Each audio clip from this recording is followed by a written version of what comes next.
লাম ইয়াকুন শাইআম মাযকুরা, পরিচয় দেওয়ার মতোই তো কিছু ছিল না। তোমারে পরিচয় দেওয়ার মতো কিছু নাই। এরপরে আমি আল্লাহ রাব্বুল আলামিন তোমাকে সৃষ্টি করেছি শুধুমাত্র কেবলমাত্র একটা ইচ্ছা নিয়ে আমি আল্লাহ তোমারে সৃষ্টি করেছি। আল্লাহ আমাকে আপনাকে কেমন কি জন্য সৃষ্টি করলেন, আল্লাহ সে কথা বলেন, ওমা খালাকতুল জিন্না ওয়াল ইনসা ইল্লা লিয়াবুদুন। আল্লাহ বলে তুমি আর এই জিন জাতি, তোমার আগে যে জাতিটা ছিল ওই জিন জাতিকে এবং মানব জাতিকে তৈরি করছি আমি আল্লাহ রাব্বুল আলামিন গোলামি করার জন্য। তোমরা আমার ইবাদত করবা, দাসত্ব করবা, গোলামি করার জন্য আমি আল্লাহ তাআলা সৃষ্টি করেছি। আল্লাহ এবার আরো একটা আয়াতের কারিমার ভিতরে সূরা ফুরকানের ভিতরে আল্লাহ তাআলা জানায় দেয়, এই পাইকারি দরে সবাই কিন্তু আমি আল্লাহর গোলাম না। আমি আল্লাহর গোলাম, কিন্তু পাইকারি দরে সবাই না, সবাই আমার গোলাম না। আমার গোলাম তাদের কিছু বৈশিষ্ট্য থাকবে, এই গোলামগুলাকে আমি আল্লাহ তাআলা আমার বান্দার খাতার ভিতরে, আসমানের যে বান্দার খাতা আছে এই খাতার ভিতরে তাদের নাম লিস্ট করে লিখে দিই, নাম লিখে রাখি।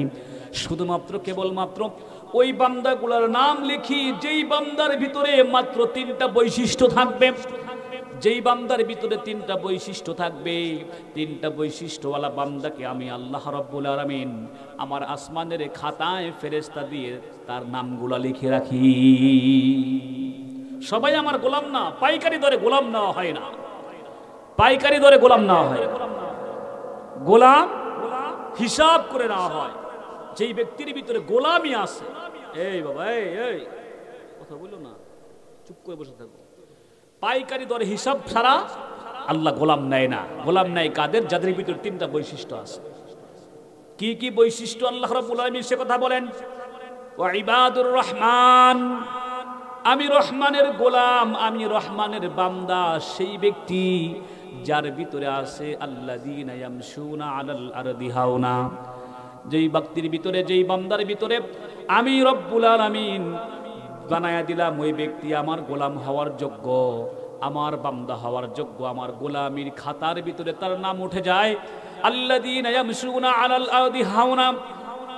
যার জমিন, যেই ব্যক্তি ঈমান আনার পরে এই জমিনের ভিতরে যখন চলতে থাকে, জমিনের ভিতরে ঘোরাফেরা করতে থাকে, কথা বলতে থাকে, চলাফেরা করতে গিয়ে ব্যক্তি অহংকার করে না, অহমিকাতার ভিতরে থাকে না, বিনয়ের সাথে ব্যক্তি জমিনের ভিতরে চলাফেরা করে। যেই ব্যক্তি বিনয়ের সাথে চলে দুনিয়াতে, তার পারিবারিক থেকে শুরু করে ব্যক্তি, পারিবারিক, সমাজ, রাজনৈতিক, দেশীয় বিদেশি যেভাবেই চলাফেরা করে না কেন, প্রত্যেকটা অবস্থায় যদি বান্দা বিনয়ের সাথে চলে, আল্লাহ বলে এটা হলো আমার গোলাম। কিন্তু আমরা কিন্তু বিনয়ের সাথে চলি খুবই কম।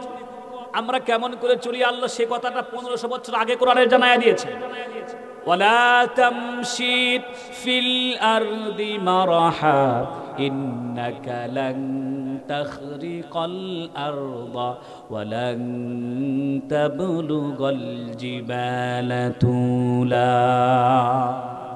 দুনিয়ার মানুষগুলা তোমরা তোমাদের সিনা, তোমাদের বডি টান করে অহংকারের সাথে চলতে থাকো আর বুঝাইতে চাও আমার এই জমিনে যে পাহাড় আছে, পাহাড়ের চাইতেও তোমার বডি উঁচা। এটা আল্লাহ, আমি আল্লাহকে বুঝাইতে চাও। নাউজুবিল্লাহ। আল্লাহ, আমরা চলি এরকম ভাবে, কিছু মানুষ যেরকম ভাবে চলবে সেটা আমার আল্লাহ জানে কি জানে না, জেনেই 1500 বছর আগে কোরআনুল কারীমের ভিতর জানায়া দিয়ে গিয়েছে। বান্দার 1 নম্বরের বৈশিষ্ট্য হবে জমিনে যখন চলবে বিনয়ের সাথে চলবে। কিসের সাথে? বিনয়ের সাথে চলবে। বান্দার 2 নম্বরের বৈশিষ্ট্য হবে ওয়াইবাদুর রহমানিল্লাযীনা ইয়ামশুনা আলাল আরদি হাওনা ওয়া ইযা খাতাবাহুমুল জাহিলুনা ক্বালু সালামা। বান্দার 2 নম্বরের বৈশিষ্ট্য হবে এই জমিনে চলতে ফিরতে কোনো মানুষ যদি বান্দাকে কখনো কথা দিয়ে আঘাত করে, কথা দিয়ে গালি দেয় অথবা হাত দিয়ে আঘাত করে, আঘাতের প্রতিঘাত করে না, গালি দিলে গালির প্রতি উত্তরে গালি দেয় না, বকা দেয় না, বান্দা গালির প্রতি উত্তরে গালি না দিয়ে বান্দা এই যেই বান্দা গালি দেয়, যেই বান্দা আঘাত করে, ওই বান্দার জন্য সালামা শান্তির দোয়া করে আল্লাহর কাছে, সুবহানাল্লাহ। এটা আমরা করি। আমাদের কেউ গালি দিলে আমরা একটা গালি দিলে দুইটা দিই, তাই না? একটা দিলে দুই চার পাঁচটা দেই। একটা যদি চর কেউ মেরে দেয় হঠাৎ ভুলবশতে, আমরা একটার পরিবর্তে কয়েকটা মারি কি মারি না? কিন্তু আল্লাহ তাআলা বলতেছেন না, আমার বান্দার বৈশিষ্ট্য এটা না। আমার বান্দার বৈশিষ্ট্য হবে কেউ গালি দিয়েছে, গালির প্রতি উত্তরে গালি দেবে না, আঘাত করেছে, আঘাতের প্রতি উত্তরে আঘাত করবে না, বরং বান্দার জন্য শান্তির দোয়া করবে, কামনা করবে, হেদায়েতের দোয়া করবে আল্লাহর কাছে। তাহলে বান্দার এক নম্বরের বৈশিষ্ট্য হলো জমিনে চলবে বিনয়ের সাথে। দুই নম্বরের বৈশিষ্ট্য হবে কেউ গালি দিলে গালির প্রতি উত্তরে গালি দেবে না, বরং গালিদাতার জন্য আল্লাহর কাছে শান্তি কামনা করবে, সুবহানাল্লাহ। তিন নম্বর বৈশিষ্ট্য হবে বান্দার আল্লাযীনা ইয়াবিতুনা লিরাব্বিহিম সুজদাও ওয়া কিয়ামা। ভালো কাজে অংশগ্রহণ করবে। আজকে মাহফিল দিয়েছে, ঘরে শুয়ে থাকার সময় নাই, মেলাতে রাস্তায় আড্ডা দেওয়ার সময় নাই, মাহফিলে এসে বসে গিয়েছে। আল্লাহ ফেরেশতাদের বলবে এটা আমার বান্দা, সুবহানাল্লাহ বলেন না? আওয়াজ জোরে হবে। আল্লাহ আপনার পরিচয় করে দিতেছে ফেরেশতাদের মাধ্যমে, সুবহানাল্লাহ জোরে বলেন। আল্লাহ আপনার পরিচয় করে দিতেছে ফেরেশতাদের মাধ্যমে। ফেরেশতাদের বলেছে এদের নামগুলো লিখে রাখ। এই চক শাহবাজপুর এই কয়জন মানুষ, শুধু এই কয়জন। এইভাবেই বাস হবে। এভাবেই বাছাইকৃত হবে কিয়ামতের কঠিন ময়দানে। ওয়াসিকাল্লাযীনা কাফারু ইলা জাহান্নামা যুমারা। জাহান্নামে যে জমাট হবে, দলটা হবে, বিশাল বড় দল হবে। আজকে আপনি ঘুরে দেখেন এই গ্রামের ভিতরে কত মানুষ, এত সুন্দর কোরআনের তাফসীরের মাহফিল, দূর দূরান্ত থেকে ওলামায়ে কেরাম আসছে, অথচ তারা এখনো ঘরের ভিতরে বসে আছে, এখনো মেলাতেই আড্ডা দিচ্ছে। এভাবেই কিয়ামতের কঠিন ময়দানে বাছাইকৃত হবে। যেগুলো ভালো, এই যে আজকে পরীক্ষা হয়েই যাইতেছে, সুবহানাল্লাহ। তাহলে আমরা আসতে পেরে খুশি না বাজার? আল্লাযীনা ইয়াবিতুনা লিরাব্বিহিম সুজদাও ওয়া কিয়ামা। বান্দার তিন নম্বরের বৈশিষ্ট্য হবে যেই বান্দা রাত্রিবেলা সবাই ঘুমায়া যাবে, সবাই ঘুমিয়ে যাবে, বান্দা ঘুমাবে না। বান্দা প্রভুর কুদরতি কদমে সেজদা দিয়ে পড়ে থাকবে, সুবহানাল্লাহ। সবাই ঘুমাবে। বান্দার তিন নম্বরের বৈশিষ্ট্য হবে এই বান্দা ঘুমাবে না। বান্দা আল্লাহ রাব্বুল আলামিনের কুদরতি কদমে সেজদা দিয়ে ঘুমিয়ে, সেজদা দিয়ে চোখের পানি দিয়ে ভিজায়া মালিকের কাছে ক্ষমা প্রার্থনা করবে। এটা হবে বান্দা, এটা হবে আল্লাহর গোলাম। এই কাজ তিনটা বৈশিষ্ট্য তার বিরুদ্ধে থাকবে। আল্লাহ রাব্বুল আলামিন বলতেছেন আমি রব্বুল আলামিন ফেরেশতাদের বলি ওর নামটা গোলামের খাতার ভিতরে লেখা দে। সুবহানাল্লাহ, সুবহানাল্লাহ। আমাদের নাম আল্লাহ রাব্বুল আলামিন তার গোলামের খাতার ভিতরে লেখা দিবেন। তাহলে এক নম্বরে আমাদের কি ঈমান আনতে হবে আগে। ঈমান কি বলেন, কি আনতে হবে? ঈমান। এরপরে গোলামের কথা বলতেছি, ঈমান আগে আমাদের আনতে হবে। ঈমান আনার পরে তিনটা বৈশিষ্ট্য যেই ব্যক্তির ভিতরে থাকবে, কালিমা জবান দিয়ে পড়ছে, অন্তর দিয়ে মুখ দিয়ে পড়ছে, আর অন্তর দিয়ে বাস্তবায়ন করতেছে, করতে এই তিনটা বৈশিষ্ট্য বান্দার ভিতরে আসবে। আল্লাহ রাব্বুল আলামিন বলতেছেন সঙ্গে সঙ্গে আল্লাহ রাব্বুল আলামিন আল্লাহ রাব্বুল আলামিন তাকে কি করবে? গোলামের খাতার ভিতর তার নাম লিখে রাখবে। ঈমান, এই কালিমা যদি কোনো ব্যক্তি পড়ে, কালিমা যদি কোনো ব্যক্তি তার জবানের মধ্যে নিয়ে আসে, পড়ে, কালিমা যদি পড়া শুরু করে, কালিমা পড়লে কেমন অবস্থা হয়ে যায় বলে, কালিমা পড়ার সঙ্গে এই বান্দার ভিতরে একটা উতাল পাতাল ঢেউ উঠে যায়। সুবহানাল্লাহ। যেই কথাটা ওই মাহফিলে বলতেছিলাম, কিন্তু সময় হয় নাই, বলতে পারি নাই। এই কথাতেই থামছিলাম, ওখান থেকে আর কিছু কথা বলবো। ওইখানে বলতেছিলাম অনেকেই ছিলেন, অনেকেই মনে হয় আসল ছিলেন এখানে, তাই না? ওই দিন তো নামতেই দিতে চাইছিলেন না, ওই দিন তো আমার গলাটা আরো ভাঙ্গা ছিল, কঠিন অবস্থা ছিল। তো যাই হোক, সেদিন বলতেছিলাম ঈমান আনার পরে বান্দার ভিতরে উতাল পাতাল ঢেউ উঠে যায়। যেমন পূর্ব আরবের ভিতরে, যেটা বর্তমান যেই জায়গাটার নাম হলো বাহরাইন একটা দেশ প্রদেশ হয়ে গিয়েছে, তাই না? আমাদের বাঙালিরা সেই দেশে কাজের জন্য যায়, চাকরির জন্য যায়, সেখান থেকে রেমিটেন্স পাঠায়া বাংলাদেশকে সমৃদ্ধশালী করে, ঠিক কিনা? তো এই বাহরাইন, ওইখানে একজন মানুষ ছিলেন, তার নাম হলো হাইয়ান। এই হাইয়ানের ভিতরে তাওরাত কিতাবের কিছু ইলম ছিল, জ্ঞান ছিল। এই তাওরাত কিতাবের জ্ঞান, তাওরাত কিতাব সে পড়ে পড়ে দেখছে মদিনার ভিতরে একজন নবী আসবেন, যার নাম হবে মুহাম্মদ, যার বাবার নাম হবে আব্দুল্লাহ। তার কাছে আল্লাহর পক্ষ থেকে ঐশী বাণী কোরআনুল কারীম এবং বিশ্বস্ত আত্মা জিবরাইল আমিন আসা যাওয়া করে। সুবহানাল্লাহ। উনি তাওরাত কিতাবের ভিতর পাইছে। সময় হয়ে গেছে, এই চিন্তা ফিকির নিয়ে ইবাদত বন্দেগী করবে, ইচ্ছা মতো তাও করতে পারতেছে না। হাইয়ান চিন্তায় পড়ে গেল, টেনশনে পড়ে গেল। জিহবার সঙ্গে কালিমা, জিহবায় কালিমা নিয়ে নামাজ ছাড়া তো যায় না। আল্লাহ নবীজি হাইয়ানকে নামাজের বিশেষ বিশেষ সময়গুলো শিক্ষা দিয়েছেন। হাইয়ান যখন কালিমা চুপে চুপে জিকির করে, কালিমা চুপে চুপে পড়ে, কোনো সমস্যা নাই, কেউ জানতে পারে না। কিন্তু যখন সূরজের দিকে তাকায়, নামাজের যেই সময় আল্লাহ নবী শিখায় দিয়েছেন, ওই সময়টা যখন হয়ে যায়, হাইয়ান রাদিয়াল্লাহু তাআলা আনহু এখন নামাজ পড়বে, কিন্তু কেমনে পড়বে, কিভাবে পড়বে? কোনো মানুষ যদি দেখে ফেলে খবর আছে না নাই? কিন্তু যখন নামাজের সময় হয়ে যায়, উত্তম রূপে চুপি চুপি সুন্দর করে ওযু করেন। ওযু করে ঘরের দরজা লাগায়া দিয়া ঘরের ভিতরে একটা অন্ধকার কর্নারের ভিতরে বসে বসে দাঁড়ায়া দাঁড়ায়া চুপি চুপি নামাজ পড়তে লাগে। কয়েক চোরের 10 দিন কারস্তর কয়দিন? চোরের 10 দিন কারস্তর একদিন। আবার এলাকার মানুষের প্রত্যেকটা মানুষের চোখ ফাঁকি দিয়ে অনেক দিন চলা যায়।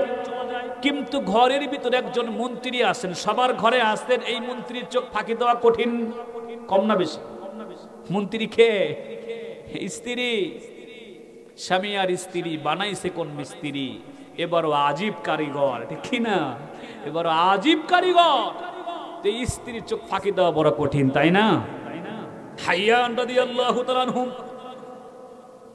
চুপি চুপি 1 দিন 2 দিন 5 দিন 7 দিন 10 দিন নামাজ পড়লেন, ইবাদতগুলা করতেছিলেন, এলাকার মানুষের চোখ ফাঁকি দিয়ে করতেছিলেন, স্ত্রীর চোখ ফাঁকি দিয়ে করতেছিলেন। করতে করতে হঠাৎ করে একদিন তার স্ত্রীর সামনে পড়ে গিয়েছে।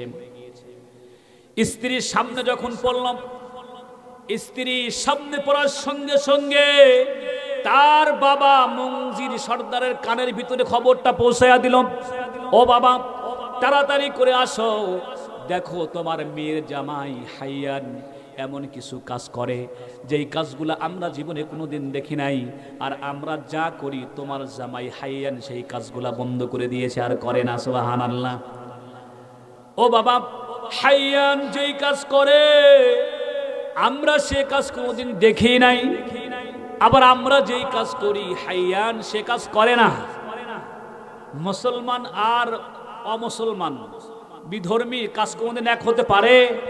আল্লাহ বলেন, ইয়া আইয়ুহাল্লাযীনা আমানু লা তাত্তাখিযুল ইয়াহুদা ওয়ান নাসারা আউলিয়া বা'দুহুম আউলিয়াউ বা'দ।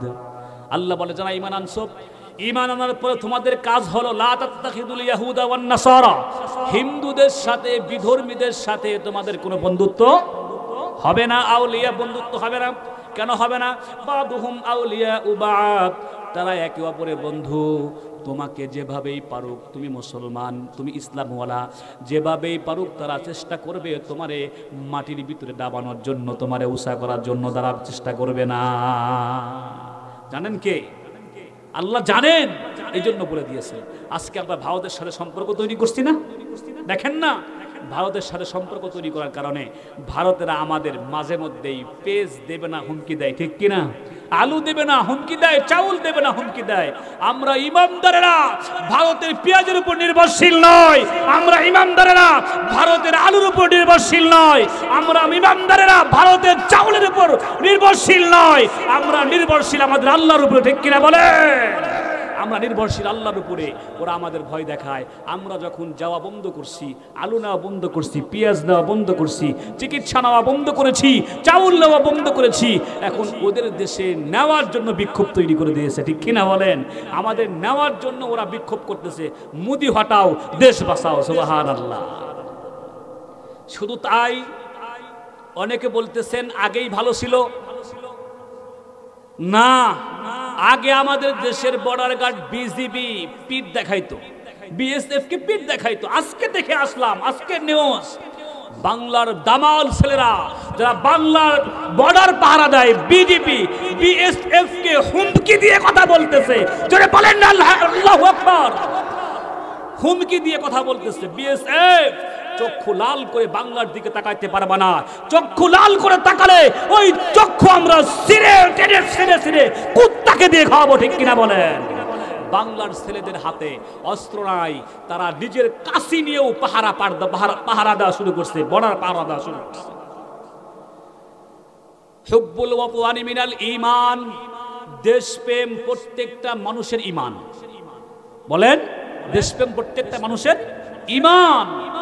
আজকের ভারতের বিএসএফ কে আমরা বলতে চাই, তোমরা 5 আগস্টের আগে যেই সরকার পাইছিলা সেই সরকার কিন্তু আর নাই। বাংলার দিকে তাকাতে হলে মাটির দিকে তাকায়াই তাকাতে হবে, ঠিক কিনা বলেন? রক্তচক্ষু নিয়ে তাকালে ওই চোখ আমরা তুলে ফেলবই ইনশাআল্লাহ। আর হিন্দুদেরকে সতর্ক সাবধানতা করে দিতে চাই, তোমরা আমাদের প্রিয় কলিজার টুকরা সাইফুল ইসলাম আলিফকে গলা কেটে হত্যা করেছ, আর একটা মুসলমানের রক্ত বাংলার জমিনে যদি দেখাও, তোমাদের এই 56,000 বর্গ মাইলে থাকতে দেওয়া হবে না, হবে না, হবে না, ঠিক কিনা বলেন? মুসলমানের রক্ত বাংলার জমিনে তোমাদের দ্বারা দেখতে আমরা চাই না, ঠিক কিনা বলেন? আমাদের দেশের প্রতি ঈমান আমার রাসূল শিখিয়ে দিয়েছে, হুব্বুল ওয়াতনি মিনাল ঈমান, দেশপ্রেম মানুষের ঈমানের অঙ্গ, ঈমানের অঙ্গ, মুসলমানের ঈমানের অঙ্গ। এই জন্য আমাদের দেশের দিকে এখন তাকায়ও না, কারণ নরেন্দ্র মোদী তুমি চাওয়ালা, চা বিক্রি করে খাইছো, আর আমাদের প্রধানমন্ত্রী কিন্তু চা বিক্রি করে নাই, সে নোবেল বিজয়ী। সুবহানাল্লাহ বলেন না, সে নোবেল বিজয়ী। নোবেল বিজয়ীর কাছে চা বিক্রি করার মতো মানুষের কোনো দাম আছে? কোনো দাম নাই। সাবধান, এদিকে রক্তচক্ষু নিয়ে তাকাবা না, মুহাব্বতের দৃষ্টি দিয়ে তাকাও, সম্পর্ক ভালো থাকবে। আর যদি দৃষ্টি ভিন্ন আকারে আনতে চাও, ওই দৃষ্টি আমরা উপরে ফেলবো। আমাদেরকে যদি তোমরাও অ্যাটমি পাওয়ারের ভয় দেখাও, বোমা অস্ত্রের ভয় দেখাও, মুসলমানেরা অস্ত্র আর বোমার ভয় করে না। মুসলমান বাংলার কাছে কোনো অ্যাটমি পাওয়ার অস্ত্র নাই, কোনো যুদ্ধ বিমান নাই, কোনো ভালো কোনো অস্ত্র নাই, কিন্তু মুসলমানদের কাছে যা আছে এই ঈমান নামক পাওয়ারের কাছে সকল অ্যাটমি পাওয়ারগুলা ধ্বংস হয়ে যায়। তার প্রমাণ হলো আফগানিস্তানে পৃথিবীর সুপার পাওয়ার আমেরিকা যুদ্ধ করেছে 20 বছর। কয় বছর? 20 বছর যুদ্ধ করার পরে কুকুরের মতো লেজ গুটায়া পালাতে বাধ্য হয়েছে। যাদের কাছ থেকে পালাইছে ওই তালেবানদের জিহ্বায় কালিমা, অন্তরে ঈমান ছিল, আর ওদের 1 নাম্বার অস্ত্র ছিল পাথর। এই পাথরের কাছে পৃথিবীর সুপার পাওয়ার হেরে গিয়েছে। তার মানে শুধু পাথরের কাছে হারে নাই, হেরে গিয়েছে ঈমানের কাছে।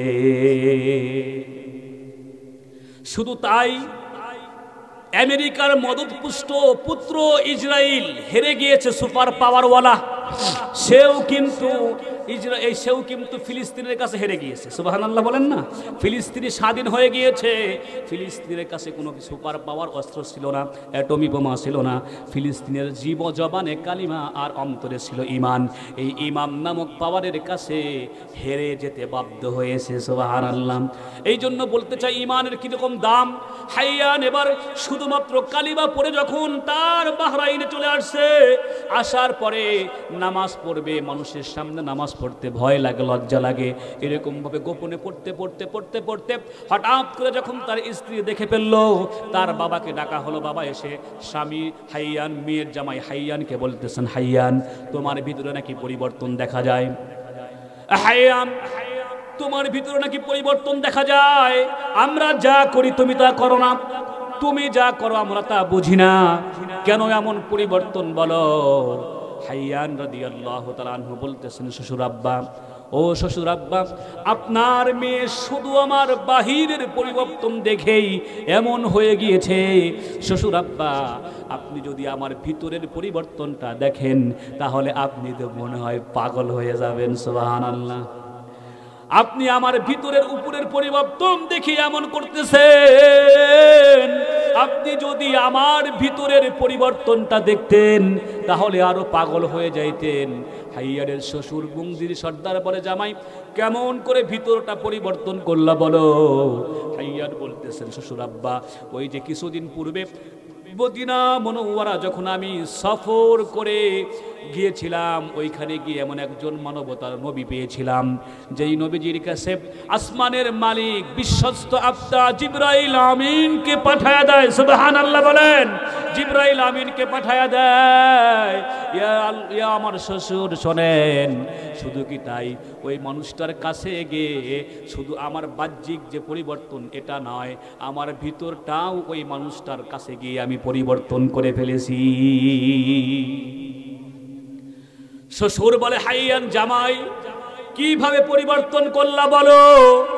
হাইয়ান বলে, শ্বশুর গো, আমি যখন ওই মানুষটার কাছে গিয়েছিলাম, ওই মানুষটার পাশে বসলাম, মানুষটার কাছে গিয়ে যখন বলছিলাম বাহরাইন থেকে আবুল কয়েস গোত্রের মানুষ আমি, আবুল কয়েস গোত্রের মানুষ, এই কথাটা যখন বলছি, বলার সঙ্গে সঙ্গে বলতেছেন, তোমার আবুল কয়েস গোত্রের অমুক যে ব্যবসা করে ওই লোকটা কেমন আছে। সুবহানাল্লাহ। কই অমুকের নাম ধরে জিগাইছে, সে কেমন আছে। শ্বশুর গো, শুধু তাই না, এই যে মুংজির সর্দার আপনি, এই গোত্রের প্রধান সর্দার আপনি, আপনার নাম ধরেও আমার নবীজি বলছে মুংজির সর্দার কেমন আছে, এভাবে আপনার নাম ধরে বলছে। সুবহানাল্লাহ। মুংজির সর্দার বলে, জামাই সত্যি নাকি আমার নাম ধরে বলছে নাকি? কয় হ্যাঁ। শ্বশুর আব্বা, আপনার নাম ধরে আমার সামনে মুহাম্মাদুর রাসূলুল্লাহ সাল্লাল্লাহু আলাইহি ওয়াসাল্লাম বলছে মুংজির সর্দার কেমন আছে। এই কথাটা বলার সঙ্গে সঙ্গে মুংজির সর্দার তার মেয়ের জামাই হাইয়ানের হাতটা ধইরা কয়, জামাই গো, বুঝতে পারছি, আর দেরি নাই, আমারেও তোমার মতো ভিতরটা বাহিরটা পরিবর্তন করায়া দাও, আমারেও পরায়া দাও আশহাদু আল্লা ইলাহা ইল্লাল্লাহু ওয়া আশহাদু আন্না মুহাম্মাদুর রাসূলুল্লাহ সাল্লাল্লাহু আলাইহি ওয়াসাল্লাম। তাহলে এবার শ্বশুর জামাইয়ের হাত ধরে শ্বশুরও মুসলমান হয়ে গেছে। সুবহানাল্লাহ। শ্বশুরও মুসলমান হয়ে গেল। শ্বশুর মুসলমান হওয়ার পরে হাইয়ান আর এই শ্বশুর, জামাই আর শ্বশুর দুইজনের জিহ্বার ভিতরে কালিমা, আমল কিন্তু নাই, শুধু জিহ্বায় কালিমা। মুংজির সর্দার এবং হাইয়ান জামাই শ্বশুর দুইজন কালিমা পড়ে মুসলমান। এই পূর্ব বাহরাইনের ভিতরে এখন মাত্র দুইজন মুসলমান, জামাই আর শ্বশুর। এই দুইজন মিলে পরামর্শ করলো, শুধু জিহ্বায় দুইজন কালিমা নিয়ে ঘুরলে হবে না, এই কালিমার দাওয়াত বাল্লিগু আন্নি ওয়ালাউ আয়া। আল্লাহর নবী বললেন, আমার পক্ষ থেকে একটা আয়াত যদি হয়, একটা শব্দও যদি হয়, এটা মানুষের কাছে পৌঁছায়া দাও। এই কথাটা বলার পরে হাইয়ান আর তার শ্বশুর মুংজির দুইজনে মিলে পরামর্শ করল কিভাবে এই গোত্রের মানুষগুলাকে কালিমাওয়ালা বানানো যায়। দিনের আলোতে দাওয়াত দিলে তো মানুষ মারবে, হত্যা করে ফেলবে, এই দিনের আলোতে যাওয়ার সুযোগ হয় না। রাতের অন্ধকারে মুংজির সর্দার এবং হাইয়ান জামাই শ্বশুর দুইজনে মিলে মানুষের দ্বারে দ্বারে ঘরে ঘরে গিয়ে কালিমার দাওয়াতগুলো পৌঁছানো শুরু করলো। আস্তে আস্তে যখন এক ঘর থেকে আরেক ঘর, এক বাড়ি থেকে আরেক বাড়ি, একজনের কাছ থেকে আরেকজনের কাছে যখন কালিমার দাওয়াত শুরু করে দেওয়া হলো, জামাই শ্বশুরের দাওয়াতে আহ্বানে সাড়া দিয়ে দেখা গেল অল্প কিছুদিনের মধ্যে আবুল কয়েস গোত্রের ম্যাক্সিমাম মানুষের জবানে কালিমা উঠে গিয়েছে। সুবহানাল্লাহ, সুবহানাল্লাহ। অল্প সময়ের ভিতরে ম্যাক্সিমাম মানুষের জবানে কালিমা উঠে গেছে। আবুল কয়েস গোত্রের ম্যাক্সিমাম মানুষগুলা মুসলমান হয়ে গেল কালিমা পড়ে। কালিমা পড়ে মুসলমান হওয়ার পরে এই আবুল কয়েস গোত্রের মানুষগুলা এখন চিন্তা করতেছে শুধু জিহ্বায়ে কালিমা শিখাবে, আমল শিখাবে কে? আমল তো কেউ শেখে নাই, শুধুমাত্র জিহ্বায়ে কালিমা। এই জিহ্বায়ে কালিমা নিয়া কালিমার জ্বালা হলো অনেক জ্বালা। সুবহানাল্লাহ। এ ভাই খুব ভালো করে বোঝেন, যে ব্যক্তি কালেমা পড়ছে, কালেমা পড়ার পরে সকাল বিকাল জিকির করে, ওই জিহ্বা আর যে জিকির করে না, এই জিহ্বা কি এক? কথা বলেন এক? কালিমা পড়ার পরে যেই মানুষটা 5 ওয়াক্ত নামাজ পড়ে আর যেই ব্যক্তি নামাজ পড়ে না, এই দুই ব্যক্তি কি এক হতে পারে না? এখন যেই মানুষগুলোর জবানে কালিমাওয়ালা জবান দিয়া এই মানুষগুলা কালিমার জ্বালা নিয়ে থাকতে পারে না ঘরে। বলতেছেন মুঙ্গির সর্দার, কোথায় গেলে কিভাবে গেলে আমল শেখা যায়?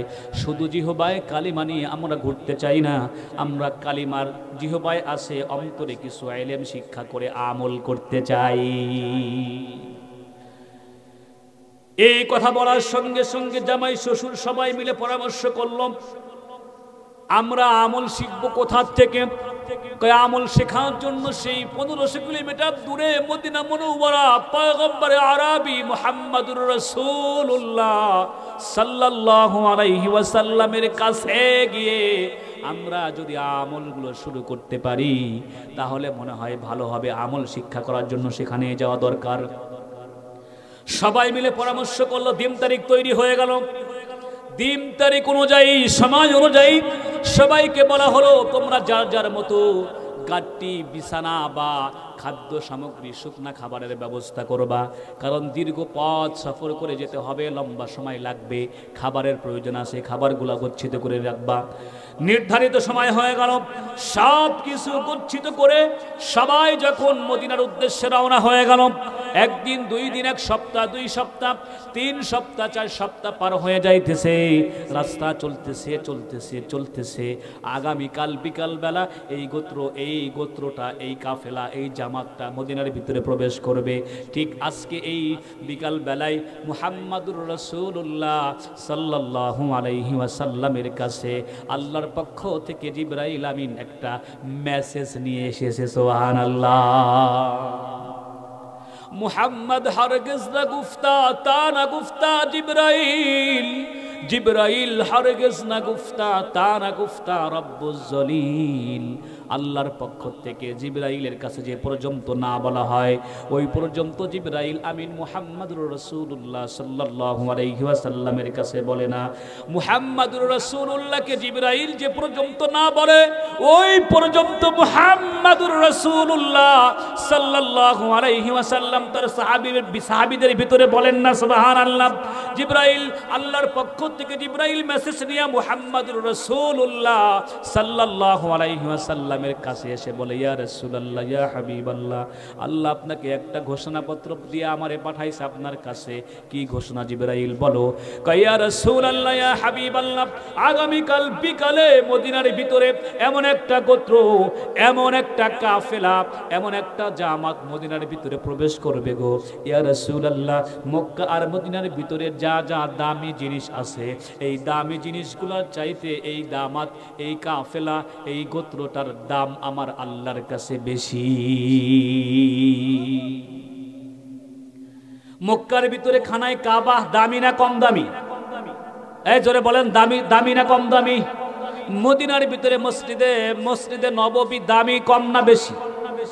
আল্লাহর নবীর কাছে এসে জিবরাইল আমিন বলতেছেন, ইয়া রাসূলুল্লাহ, ইয়া হাবিবাল্লাহ, কালকে বিকালে যেই মদিনার ভিতরে যেই দামি গোত্র ঢুকবে, যেই কাফেলা, যেই জামাত ঢুকবে, রাসূল গো, ইয়া রাসূলুল্লাহ, ইয়া হাবিবাল্লাহ, মক্কা মদিনার ভিতরে যত দামি জিনিস আছে ওই দামি জিনিসের চাইতে এই কাফেলার দাম আমি আল্লাহর কাছে সবচাইতে বেশি। সুবহানাল্লাহ। আল্লাহ বলে, ইরফাইল্লাহুল্লাযীনা আমানু মিনকুম ওয়াল্লাযীনা উতুল ইলমা দারাজাত। আল্লাহ বলে, যারা ঈমান আনছো তারা আমার কাছে ভালোবাসার বান্দা। এই ইমানদারের ভিতর থেকে যারা কেবলমাত্র শুধুমাত্র কোরআনের জ্ঞান অর্জন করার জন্য বের হয়ে যাও, আল্লাহ বলে ওই বান্দা আমি আল্লাহর কাছে ভালোবাসার ভিতরেও আমি আল্লাহর কাছে ভিআইপি। যেই ব্যক্তি আলেম আল্লাহর কাছে ভিআইপি পারসন, আল্লাহর নবী বলে, খায়রুকুম মান তাআল্লামাল কুরআন ওয়া আল্লামাহ। যেই ব্যক্তি দুনিয়ার ভিতরে কোরআন পড়ে এবং পড়ায় ওই ব্যক্তি হলো সর্বশ্রেষ্ঠ মানুষ। বলছেন কে? মুহাম্মাদুর রাসূলুল্লাহ সাল্লাল্লাহু আলাইহি ওয়াসাল্লাম সার্টিফিকেট দিলেন উত্তম মানুষ আলেম। আল্লাহ বললেন ভিআইপির সার্টিফিকেট দিলেন আলেম ভিআইপি। এই জন্য এই যে পাশে আপনাদের মাদ্রাসা একটা দাঁড়ায় গেছে, ঠিক কিনা? এই মাদ্রাসার মাহফিলে আসছিলাম, শুনেছিলাম ওই দিন এই মাদ্রাসায় ছাত্রদের লেখাপড়ার মান অনেক ভালো। যে কয়টা পরীক্ষা দেয় সব কয়টাই ভোট পায়, বৃত্তি পায়, সুবহানাল্লাহ। সব কয়টা ভালো রেজাল্ট করে। আলেম মানুষ যারা আছে এখানে, যে শিক্ষকগুলো আছে অত্যন্ত মেহনত করে। যারা এই মাদ্রাসায় চালায় সবাই মিলে যদি একতাবদ্ধ হয়ে এই মাদ্রাসার পিছনে একটু চম দেওয়া যায়, আমার বিশ্বাস এই মাদ্রাসাটা বড় হতে বেশি দিন লাগবে না। এই মাদ্রাসার পড়াশোনার মান এত ভালো, আমি খবর নিয়েছি, খুব ভালো। এই জন্য মান ভালো। আপনারা যদি একটু সহযোগিতা করেন মাদ্রাসাটা উঠতে সময় লাগবে না। এখন এই সহযোগিতা যদি না করেন, সুম্মা লা তুসআলুন্না ইয়াউমা ইদিন আনিন নাঈম, এই নিয়ামতের কারণেও আল্লাহর সামনে কিয়ামতের দিন আপনাদেরকে দাঁড়াতে হবে। গড়ায়া দিয়েছি, হয়ে গেছে, এরপরেও তুমি সাথে আসো নাই, এই জন্য তোমাকে হিসাবের সম্মুখীন হতে হবে। এই জন্য আমরা সর্বোচ্চ দিয়ে এই মাদ্রাসার পিছু থাকবো ইনশাআল্লাহ। ভিআইপি যারা, ওরা ভিআইপি হবে, ভিআইপি মানুষগুলো জান্নাতে যাবে, উত্তম মানুষগুলো জান্নাতে যাবে। আপনি উত্তম হওয়ার ব্যবস্থা করে দিয়েছেন, ভিআইপি হওয়ার ব্যবস্থা করে দিয়েছেন, আল্লাহ রাব্বুল আলামিন আপনাকেও তাদের সঙ্গে জান্নাতে যাওয়ার ব্যবস্থা করে দেবেন, সুবহানাল্লাহ। যাই হোক, বলতেছিলাম হাইয়ান এবং মুনজির শব্দের এই গোত্রকে ভিআইপি দামি গোত্র বোঝানোর জন্য আল্লাহ নবী, বিশ্ব নবী, রহমাতাল লিল আলামিন নবীর কাছে জিবরাইল আমিন এসে বলে, ইয়া রাসূলুল্লাহ, কালকে যেই গোত্রটা মদিনার ভিতরে ঢুকবে, যেই জামাত ঢুকবে, এই জামাতটা কিন্তু আমার আল্লাহর কাছে সবচাইতে দামি একটা জামাত, সুবহানাল্লাহ। জিবরাইল আমিন বলার সঙ্গে সঙ্গে আল্লাহ নবী, বিশ্ব নবী, রহমাতাল লিল আলামিন নবীজি তার সকল সাহাবীদেরকে ডাকলেন। ডাক দিয়ে মসজিদে নববীর ভিতরে বসায়া বলতেছেন, আমার প্রিয় সাহাবীরা শোনো শোনো, খবরদার খবরদার, আগামীকাল বিকালে এই মসজিদে নববীর এরিয়ার ভিতরে, মদিনার ভিতরে এমন একটা দামি গোত্র, দামি একটা জামাত এই মদিনায় প্রবেশ করবে। এ আমার প্রিয় সাহাবীরা, এই দামি জামাতটা কিন্তু আমার আল্লাহর কাছে বড় দামি রে। মদিনা আর মক্কার ভিতরে যা আছে তার চাইতে কিন্তু এই জামাতটা আমার আল্লাহর কাছে বেশি দামি। খবরদার খবরদার, এই আমার প্রিয় সাহাবীরা, এই দামি জামাতটার সঙ্গে, এই দামি কাফেলাটার সঙ্গে কিন্তু কেউ খবরদার বেয়াদবি করবি না, কেউ বেয়াদবি করবি না, কারণ এই জামাতটা আমি আমার আল্লাহর কাছে সবচাইতে বড় দামি একটা জামাত, সুবহানাল্লাহ। বুখারী শরীফের রওয়ায়াতের মধ্যে আসছে, এই ঘোষণাটা দেওয়ার সঙ্গে সঙ্গে সাহাবায়ে কিরামের আর রাতে ঘুম হয় না। কখন রাত শেষ হয়ে যাবে, দিনটা যেন ফুরায় না, প্রহর যেন শেষ হয় না। যখন দিনটা শেষ হয়ে যাইতেছেন, দুপুর গড়িয়ে আসছে, ঠিক এমন সময় সাইয়্যিদিনা ওমর নিজের ঘোড়াটাকে সুন্দর করে খাওয়াইলেন। খাওয়ায়া ঘোড়ার পৃষ্ঠে লাফায়া উঠলেন, আর ঘোড়া নিয়া মদিনার গেটের দিকে রওনা হয়ে গেলেন। মদিনার গেটে গিয়া সাইয়্যিদিনা ওমর লম্বা সময় দাঁড়ায় আছে, সামনের দিকে তাকায় আছে। এই দামি কাফেলা, দামি গোত্র কখন মদিনায় ঢুকবে, এই কাফেলা, এই গোত্র মদিনায় কখন ঢুকবে, এই চিন্তা ফিকির তার মনের ভিতরে।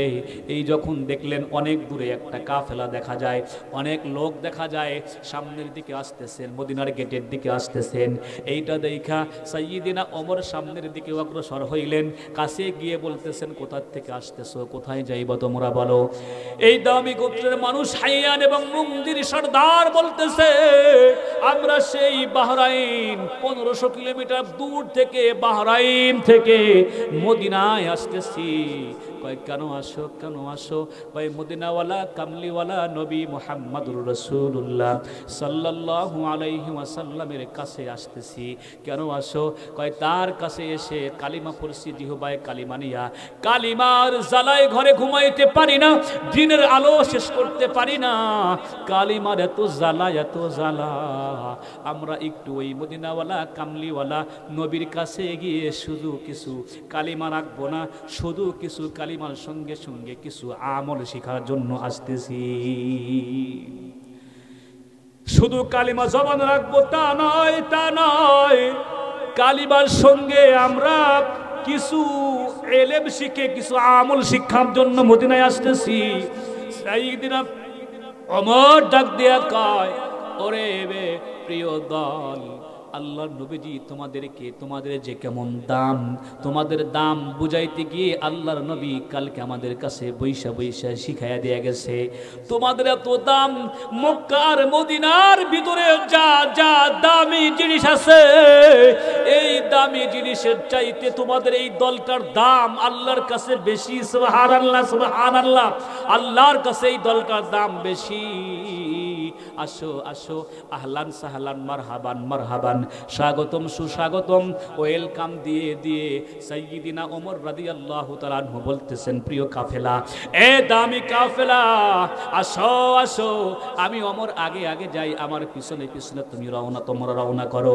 আমার পিছনে যদি আসো রে সাইয়্যিদিনা মুহাম্মাদুর রাসূলুল্লাহ সাল্লাল্লাহু আলাইহি ওয়াসাল্লামের সান্নিধ্যে যেতে, তার সামনে যেতে বেশি সময় লাগবে না, তোমরা তো চিনবা না। আসো, আমি যেই পথ দিয়ে যাই, আমার পিছন পিছন তাড়াতাড়ি করে চলে আসো। সুবহানাল্লাহ। সাইয়্যিদিনা ওমর ইস্তেকবাল জানাইলেন, স্বাগতম সুস্বাগতম জানায়া, আহলান সাহলান মারহাবান জানায়া সাইয়্যিদিনা ওমর মদিনার গেট থেকে তাদেরকে রিসিভ করে নিয়ে যখন মদিনায় নিয়ে গেলেন, মুহাম্মদুর রাসূলুল্লাহ সাল্লাল্লাহু আলাইহি ওয়াসাল্লামের কাছে বসায়া দিলেন। লম্বা কথা, কিভাবে কেমন করে তারা ইবাদতগুলো শিখতেছেন, সেই ইবাদতগুলো আমি আস্তে করে বলি। ও মুসলমান, এই ইসলামের ভিতরে সবচাইতে বড় একটা ইবাদত হলো পাক পবিত্র থাকা। সুবহানাল্লাহ। কি থাকা? পাক পবিত্র থাকা। আল্লাহ নবী বলেন, আত-তুহুরু শাতরুল ঈমান, পবিত্রতা ঈমানের অঙ্গ। আরো একটা হাদিসের ভিতর আসছে, পবিত্রতা ঈমানের অর্ধেক। সুবহানাল্লাহ। যেই ব্যক্তি পবিত্র হইল, সে ঈমানের অর্ধেক তার ভিতরে সে গচ্ছিত করে নিল। যেই ব্যক্তির নাপাক, ওর ভিতরে ঈমান নাই। কথা বলেন। যেই ব্যক্তি ঈমান পবিত্রতা অর্জন করলো, ওই ব্যক্তি পবিত্রতা অর্জন করার সঙ্গে সঙ্গে ঈমানের অর্ধেক তার ভিতরে ঢুকে গেছে। সুবহানাল্লাহ, সুবহানাল্লাহ। কেমনে অর্জন করবে পবিত্রতা? কেমনে অর্জন করবে? প্রথম নম্বরে ভালো করে শোনেন, পবিত্রতা অর্জন গোসলের ফরজ কয়টি? এই কথা বলে না, কয়টি? ওই দেখেন, ছাত্ররা পড়ে, আপনারা বলেন নাকি? বলতে শরম করতেছেন? হ্যাঁ, শরম না, লজ্জা নাই? এভাবে কেউ শিখায় না, মাহফিলে শিখায় না, কিন্তু আপনারা আমার আপনজন, বেশ কয়েক বছর হলো আসি তো, এই যে পরিচিত আপনারা, এই জন্য আপনাদের একটু ভুলে যেতেছি যেন আমলগুলো করতে পারেন। আর ইবাদত বন্দেগী হওয়ার শর্ত হলো শরীর পাক, কাপড় পাক, এগুলো তো পাক করতে হবে, ঠিক কিনা? এগুলো যদি না পাক থাকে, তাহলে ওই সারা জীবন ভরা সেজদা দিলেও আপনার সেজদা কবুল হবে না। তাহলে গোসলের ফরজ কয়টি? তিনটি। কি কি? এক নাম্বার গোসলের ফরজ এক নম্বরে গড়গড়ায়া কুলি করা। গড়গড়ায়া, সবাই বলেন না কি? এক নম্বরে গড়গড়ায়া। আরে মুখস্থ করা লাগবে, মুখস্থ করেন আপনারা, আজকে মুখস্থ করেন। এক নম্বরে গড়গড়ায়া কুলি করা। দুই নম্বরে নাকের নরম জায়গা পর্যন্ত পানি ঢুকানো হয়। বলেন কি? দুই নম্বর নাকের নরম জায়গা পর্যন্ত পানি ঢুকানো। তিন নম্বরে শরীর, সমস্ত শরীর ধৌত করা। কানের ফুটা, নাকের ফুটা, নাভি যেখানে ফুটা টুটা আছে, এই ফুটার ভিতরে ভালোভাবে ঘষে ঘষে পানি পৌঁছায় দেওয়া। কোনো দাড়ির ভিতরে নাড়াচাড়া করে পানি ঢুকায় দেওয়া, কোনো চুলের ভিতরে নাড়াচাড়া করে পানি ঢুকায় দেওয়া। এই তিনটা কাজ না হলে আপনার গোসল হয় নাই।